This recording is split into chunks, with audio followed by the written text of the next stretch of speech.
Welcome to Crime Stoppers. I'm your host, Chip Brown.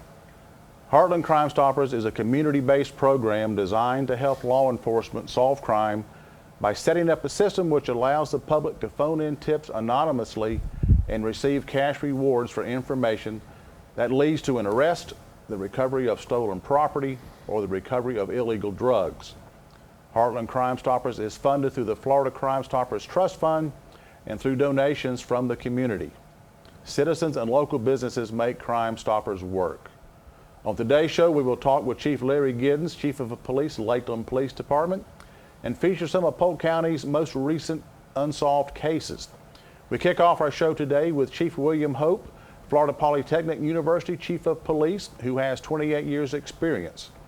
The Florida Polytechnic University Department of Public Safety and Police consist of sworn enforcement and non-sworn members who provide police services to the community. Chief Hope, so glad to have you here today. How are you doing? I'm doing good. Pleasure to be here. Well, good deal. Well, tell us a little bit about yourself. Understand that you are from upstate New York. Well, upstate New York. My last assignment was in Potsdam, which is about 20 miles from the Canadian border. I spent 20 years with the State University of New York Police Department, and Potsdam is one of the state universities. I left there after 20 years at the rank of Deputy Chief. I moved to Florida and was hired at UCF as a commander and spent last 8 years there. Well, it sounds like you've had a welcome change to Florida from upstate New York. Quite a change, was it not? Oh, quite a bit. Now, I understand you started in August, so you came to Florida from upstate New York in August, which is probably our hottest and a rough time of the most time of the month, or even for Floridians who've been here for a while. Yeah, I have to say, being in a suit and tie, probably not the best way to dress down here, but again, I got used to it, and I really enjoy it now. Now, you have a unique situation with the Florida Polytechnic in that most agencies have almost 100 years of history in law enforcement and equipment. You came into a new department that had basically nothing. Oh, absolutely. I was the first officer. My objective was to start a police department. Florida statute requires state universities to have their own police departments. And so since my employment in May, I have hired 5 sworn officers, 4 non-sworn. And people would think that it was a very hard task to start a police department, but I was very lucky because I had a lot of help. The first help I received was from UCF. My former chief donated 3 patrol cars and a mobile command center to the university to start my department. Oh, that had to help an awful lot. I saved a lot of money, and also donated all my uniform equipment.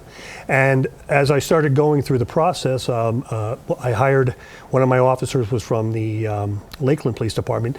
They gave him all his uniforms as well. Auburndale Police Department, I hired one of their retired officers. All his uniforms came with him. So it's just been a great partnership. But in addition, Auburndale has donated all the uniforms that I'm currently using for my non-sworn staff. Again, surplus uniforms. But Lakeland really reached out to help us, and I have to big thanks to Chief Giddens. They are our dispatch, and they're doing it at no cost to the university. They even donated 2 radios for us to start the program, and they also did all our background checks for all our hiring. Saved enormous amount of money, and I can't thank Larry enough for his kindness and assisting. And we're still in the partnership right now. We're working on building a report writing system together, so on and so forth. But the sheriff's office, fantastic. We used their facility for training. We did some self-defense training. We did some firearms qualification at no charge again. So Sheriff Judd is just a great person. He reached out to me, helped me immensely, and I really have to say thanks to him as well. Well, absolutely. Polk County thanks a lot of our sheriffs and all of our law enforcement agencies and chiefs that we have. Now, most people don't actually realize that Florida Polytechnic is inside the city limits of Lakeland. And quite a facility. I had the opportunity to go through that the other day with you, and the inside facility it doesn't look as large as it is once you get inside, with the number of rooms and the conference halls, the teaching labs, the state-of-the-art equipment. Everything is brand new, and you're really looking to have a lot of growth here next fall. You're basically doubling the size of your students next year. Yes, we are. We were planning on enrolling. Right now, we're at 541, I believe, and we're looking at bringing another 630. And it's going to add some challenges because, of course, that's going to mean more classroom use, more parking on the campus. They're doubling the occupancy of the residence hall. We're actually going to have some off-campus resident hall facilities. So it's really going to be a challenge for us coming in the fall. Yes. Now, when I was in your office, I noticed you had several whiteboards, and you had, I don't know, looked like 1,000 things that you needed to have done. And as I looked at those, I noticed that the large majority of those were marked off that you've already completed. There again, that had just really seemed like an overwhelming task to most people. And again, I didn't do it alone. The beauty of my department is my deputy chief, Rick Holland, retired from the sheriff's office, 26 years as a captain, he retired. Again, he brings his knowledge. Danny Hauser from Auburndale, he retired lieutenant.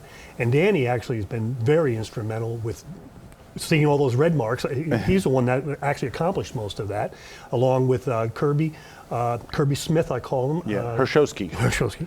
But Kirby, again, he brings vast knowledge as well. So it's really been a team effort. And another thing I have to add is, for instance, my non-sworn staff. I have 2 retired police officers as my non-sworn staff. So they bring their expertise, and I have 2 of them are actually auto mechanics as a trade on the side. Yeah. And so here we have my own staff fixing my vehicles. It's just gelled so well for me. The sheriff's department, for instance, donated evidence lockers.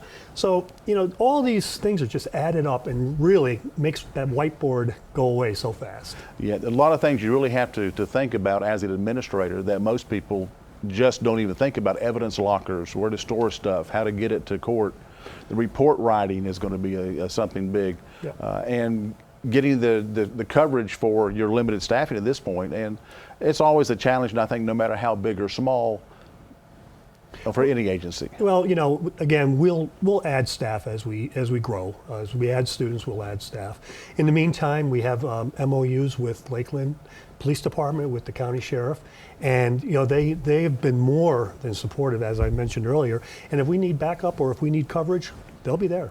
And that's why I say Polk County has been a great place to start a police department. Well, it sounds like you've done a great job so far. Now, who exactly is your boss at Florida Polytechnic? Well, my boss is Ava Parker. She's the Chief Operating Officer, Executive Vice President. She's the second in command, so to speak, and the president. Being that we're so small, I have direct contact with the president. If he needs something, he'll contact me directly. There's not so much of that chain of command as we see in the law enforcement, which was kind of threw me off at first. But very supportive. Anything that I've needed, anything from radios. I had to buy some golf carts and things to make it to patrol a little bit easier around the campus. Been very supportive. Support of all my policies and procedures. I had to draft 85 policies and procedures, which was the first thing I did when I got hired, because I knew that we couldn't operate without those. And very supportive of all that. Yeah.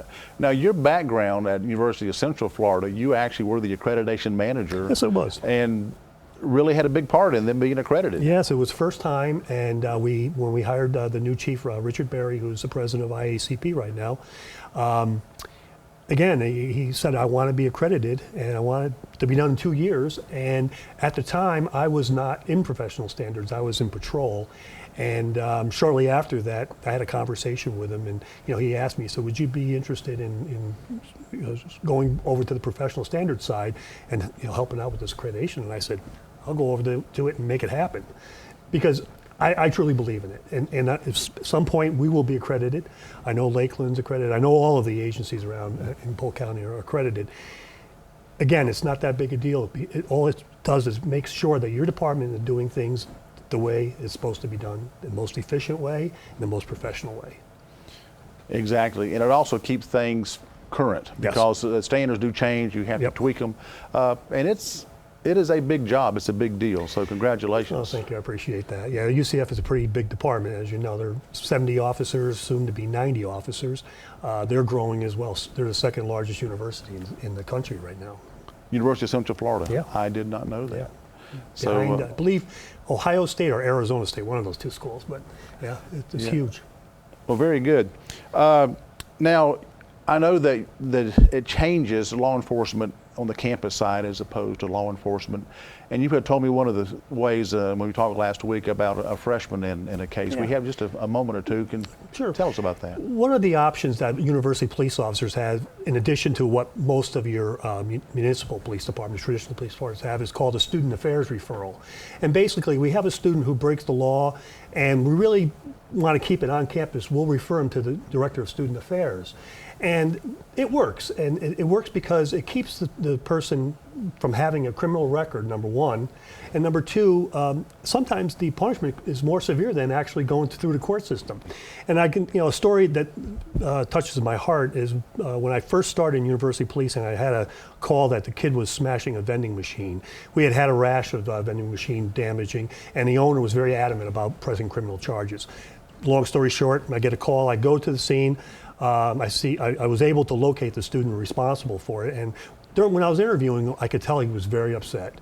And I knew in the back of my head, I was supposed to make an arrest, but I really felt bad for this kid, because when I was talking to him, he was telling me that it was the first time away from home, and when he went to college, his parents got divorced. And it was sad. So I did a student affairs referral, and the best part was 4 years later, I'm working graduation, and the student walks up and says, "Officer Hope, I just want to thank you." And I didn't remember who he was, and I said, "Sure, for what?" And he said, "Well, 4 years ago, I damaged the vending machine, and you didn't arrest me. And I just want to let you know that next week I start working for IBM and making $60,000, and quite frankly, if I had a criminal record, they wouldn't have hired me." That's when I realized that university law enforcement was for me. I had found my niche. Chief Hope, thank you for visiting us today and your work at Florida Polytechnic. I know you've done a lot and a lot more to do.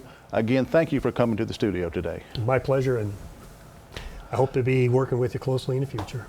For more information on the Florida Polytechnic University Department of Public Safety and Police, you can visit them on the web at www.floridapolytechnic.org or follow them on Facebook at FLPOLYU. Crime Stoppers provides a way for local law enforcement to receive information on crimes. These efforts increase tips, which in turn solves more crime and identifies criminals in our community. Here's a look at some of our most recent cases. Winter Haven police have obtained a warrant for the arrest of a convicted felon who is considered armed and extremely dangerous. Andrew Anthony Romeus has been identified as a suspect who fired multiple shots during an altercation at a Winter Haven apartment complex. There were no reported injuries. Romeus immediately fled prior to officers arriving on scene. Do you know who this guy is? On Thursday, April 9, 2015, he used a clone credit card at the Lake Wales Publix and the 7-Eleven store on Cypress Gardens Boulevard. He is described as white or Hispanic, wearing tan pants, a white t-shirt, black ball cap, and black shoes. There's a dark print logo on the left side of the t-shirt. He was driving a 2015 Toyota Corolla. Stedman D. Hawthorne, a 23-year-old Winter Haven resident, is wanted on charges of aggravated assault with a deadly weapon, possession of a firearm by a convicted felon, and discharge of a firearm in public. These charges stem from an altercation with another man which occurred on April 19, 2015 at approximately 12:55 a.m. at 607 Booker Avenue in Lake Wales. On April 15, 2015 at approximately 7:30 in the evening, in the area of 507 North 5th Street in Haines City, Henry Lee Shepard, a.k.a. Shep, discharged a firearm into an area where a crowd of people were and struck the victim. A warrant has been obtained for the arrest of Shepard for the attempted murder, aggravated assault, and possession of a firearm by a convicted felon. On April 6, 2015, a shooting occurred in the area of 13th Street and Avenue J in Haines City. The two subjects listed were shooting at each other at one point. Several vehicles were damaged and another person was shot in the leg. Marcus Cornelius Foster, aka Money, he was born 6/28/1987. He's 6'3", approximately 220 pounds.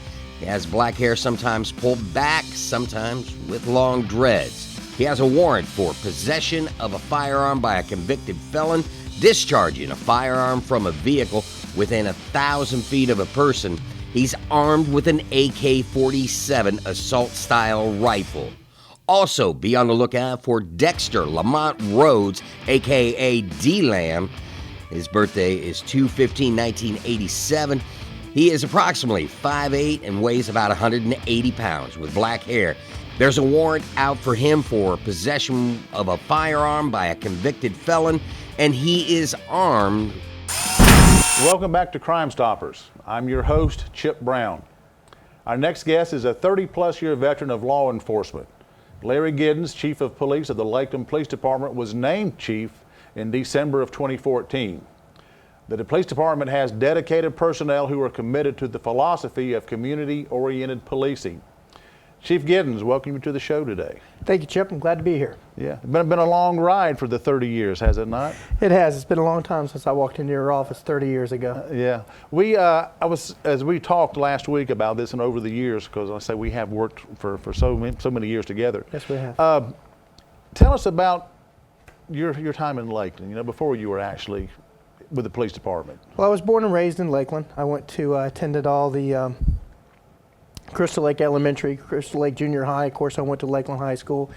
And I've always had a love for law enforcement. It's something I've always wanted to do from an early age. So I quickly joined. I went to the Polk Community College back then. Now it's Polk State University. And I joined their criminal justice program. And as I was working on obtaining my associate's degree, I became an auxiliary officer with the Lakeland Police Department.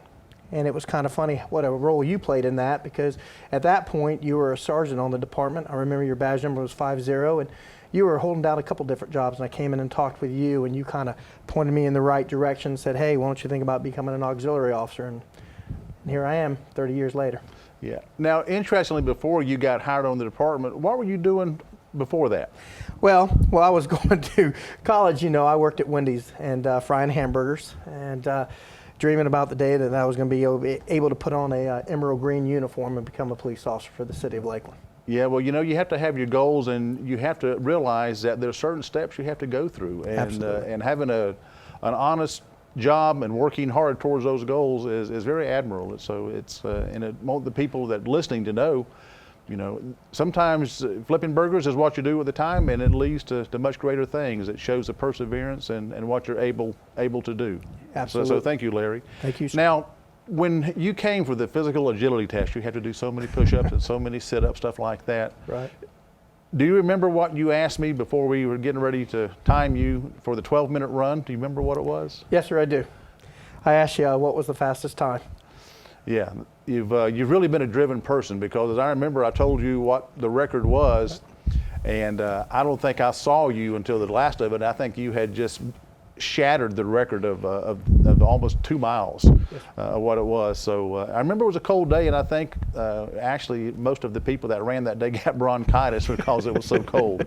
So a lot of fond memories of growing up, you and I in the department together. So Absolutely. It's awfully good to have you as a chief of police here. Thank you, sir. Now, that drive that you showed when you first came to the department, that has never left you, has it? No, sir. I've always been pretty driven, and a lot of that has to do with the people that helped me and mentored me. You're one of those people, Chip. I've often told you that. I watched you progress through your career as a sergeant, a lieutenant, as a captain. Actually, I always thought I'd be working for you, and I was always enjoyed the time together. But you guys always set the bar very high at the Lakeland Police Department, and it was something that I just never wanted to let you guys down. And so part of that is just to push yourself to always look for the next goal to make it a better place and a better community for our citizens.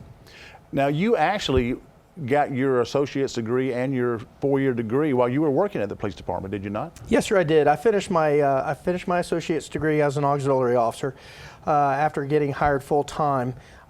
It took me about 20 years, but I went back to school and I obtained my bachelor's degree in criminology from the University of St. Leo while it was an online course. So I did everything. The kids would go to bed around 9 o'clock and I'd get on the computer and I'd stay on till 1 or 2 o'clock in the morning doing all the assignments. Yeah, which is hard to do not only with the rotating shift work, but you had a number of other assignments at LPD that you worked through the years, didn't you? I did. I've moved around quite a bit. You know, like everybody, I started off in Uniform Patrol Division. I was a uniform crime scene technician as a police officer as well. I quickly got on our SWAT team. I was a field training officer.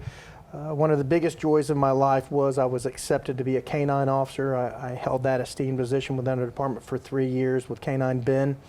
Around that time, I was also a member of our SWAT team. I got promoted to the rank of sergeant and I took over our street crimes unit where I stayed for about 7 years. And we worked a variety of assignments, whether it were stakeouts or drug interdiction, but it was a lot of exciting times and I worked with a lot of great people during that time. Again, what I've found throughout my career, it's not so much what you do, is it's the relationships that you have and that you maintain with people that has helped me a great deal. Of course, after my stint in street crimes, I was promoted to lieutenant. I've served in various capacities at that point. I was out at the Special Investigations Section as a lieutenant, as the officer in charge. I also worked with the Neighborhood Liaison Section, which was our version of community ordering policing at that time. I became a captain. Stayed in the Uniform Patrol Division for 2 years, and then I was selected to become the assistant chief, and eventually I was named chief of police for Lakeland Police Department, which is probably one of the greatest accomplishments in my life. Oh, absolutely. That was quite a process that you went through, not only just because of you yourself, but it was an international search. Yes, sir, it was. A lot of good folks there, a lot of stress. And again, I think that part of what helped me prepare for that was the relationships that I've had and the friendships and the mentoring that's gone on throughout my life.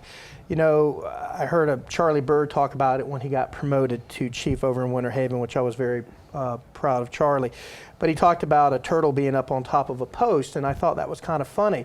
But the resounding effect of that was that turtle didn't get there by itself, and I've kind of held on to that because nobody gets to where they are in their lives without having a lot of help and a lot of assistance. And I've just been very fortunate to have both. Yeah, and it's very important that you recognize the help that people have been to you and the help that you could be to others. Because it really just builds upon itself, and I know that your goal has been to leave it better than when you started. Absolutely. I think that's all our goals, you know, whether it's raising children or being a member of a Lakeland Police Department or the city of Lakeland, is that when you come in, I think we have a great organization, but I would like to see it be a little bit better for the next person that comes in, and that's my goal. Well, very good. I know you worked very hard for that, and you've seen a number of improvements or changes since you have taken chief, and it was a tough time, but tell us about some of those things you've been able to have some influence with. Well, it was a tumultuous time. I came in, there were a lot of morale we were having problems with our morale. Our folks were a little bit lost about what was going to happen in the future. But I was real lucky. I was surrounded by some really great people. Assistant Chief Mike Link, you have Captain Rick Taylor, Captain Steve Walker, Captain Victor White, all the lieutenants and sergeants, you know, they come in and surround you, all the great civilian personnel that we have at Lakeland Police Department. Everybody kind of wrapped their arms around each other, and we said, you know what, this isn't the police department that we want. And 2013 occurred, and we're going to have to deal with that for the remainder of our lives. I don't think anybody will ever forget about that, but it's in the rearview mirror. And we've got our vision focused in the future, and we're moving that way. And I believe everybody got on board with that. I also saw a great amount of assistance, both from Sheriff Grady Judd, State Attorney Mr. Hill, Brian Haas. They all came to our aid and sat in there and said, you know, we're not going to let you fail. We're going to surround you, and we're going to move forward, and we're here to assist you. And without all of their assistance, I don't think I would have been here at this point. I was the interim chief for about 12 months, and I didn't know at that point whether I was going to go ahead and put in or not. But because of the relationships and because of the assistance that I got, it's something that I wasn't done yet with my career at the Lakeland Police Department, and I'm glad I stayed. Yeah, well, I know that they're awfully glad to have you. Now, you've had a lot of support from the city administrators as well, haven't you? Right, most of the department heads and members in the department were coming by and patting you on the back and just pumping you up and telling you not to lose, your focus and your faith and realize that people still believed in us as an agency. And I think that's a great thing about our community is because they did rally around the Lakeland Police Department along with all the other city folks, and they weren't happy with what had occurred, but they didn't want it to continue, so they were looking for a change and they wanted to support that change. And again, I can't talk enough about the relationships and the assistance that I've gotten, not only for myself, but in our entire department. And I think that we're on the road to recovery. I think we're moving in a positive direction, and we're going to keep going. Yeah. Tell us a little bit about your gang initiatives, some of the things you've been doing in that area. Last year, started October 13, we started seeing a spike in the number of shootings involving gang members. And most of these kids were between 13 to 18 years old, some older. But, when you start seeing younger children being involved in possession of firearms and they're actually shooting one another, that's cause for concern for any community. I was very happy with Mayor Wiggs that came along and talked about the Gang Task Force initiatives. The Gang Task Force came along, it put a bright, hot spotlight on the gang problems that we were having. We were able to bring in outside influences, whether that was the United Way or Big Brothers, Big Sisters. We started to attack it from multiple directions. And one of those things that we did was we took a very strong suppression activity that if you were involved in a gun crime, that you were going to go to jail. Whether you were the victim of that shooting or if you were the perpetrator of that shooting, we were going to take folks to jail in reference to gun crime. And I think that has spoke a very loud and clear message to those that are thinking about committing crimes with firearms.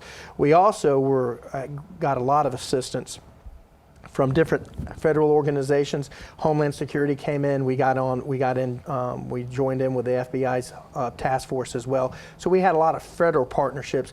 Alcohol, tobacco, and firearms came in to assist us with making federal charges on folks with gun charges.